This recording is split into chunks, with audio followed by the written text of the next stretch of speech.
suốt đây ngày đi nhầm ban mà đò Costco hay nhầm mà tình pizza nơi Costco pizza nó để ta lại thu thay mình tên cứ muối tờ bùm buồn đợt lá cho cao sập ram sen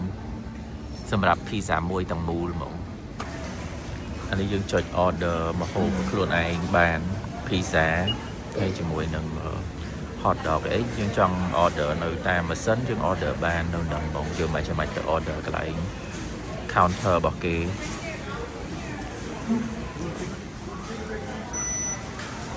ហើយនៅខាងមុខខ្ញុំហ្នឹងកន្លែងហ្នឹងបើយើងអត់ចង់ order នៅនឹងទេយើងអាចមក order នៅ counter របស់គេហ្នឹងគឺយើងត្រង់ជួរឡាញអញ្ចឹងហ្មងទៅយើង order ទៅដល់មានមនុស្សនៅហ្នឹងយើងអាច order អីបាននៅនឹងបានទាំងអស់ហ្មងហើយសម្រាប់នៅខាងស្ដាំដៃរបស់ខ្ញុំនេះអាហ្នឹងកន្លែងហ្នឹងគឺគេមានទឹកជ្រលក់គេមានអីគេនៅនឹងមានទាំងអស់គេមាន ketchup mustard អីនៅនឹងហ្មងហើយតនេះនៅចិត្តឡែងយើង order នៅ counter ហ្នឹងគឺមានឡែង drink ពេលយើង order នៅហ្នឹងហើយគេមានឲ្យកែវយើងអីចឹងយើងអាចមកដាក់តកដាក់ drink អីយើងសូដាអីនៅនឹងបាន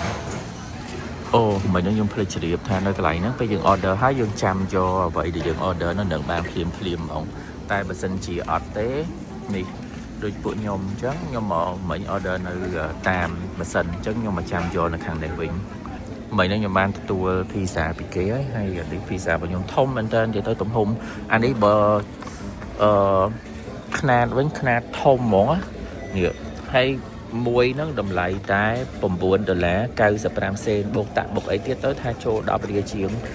11-12រៀលប៉ុណ្ណឹងទៅធំមែនតើហ្មងនិយាយទៅអានេះຂະຫນាតធំនៅស្រុកខ្មែរក៏ទូជាងនេះដែរអានេះចង់ប្រពន្ធថាសដាក់ថាសបាយយើងប្រគេនលោកនេះទឹកជ្រលក់របស់គេហើយអត់មានចានដាក់អស់ដូចជាខ្ញុំខ្ចប់យកទៅផ្ទះអញ្ចឹងខ្ញុំឯនេះមកទៅដាក់ចាននេះខ្ញុំយកអីក្របវិញមានទឹកពេញប៉ោះ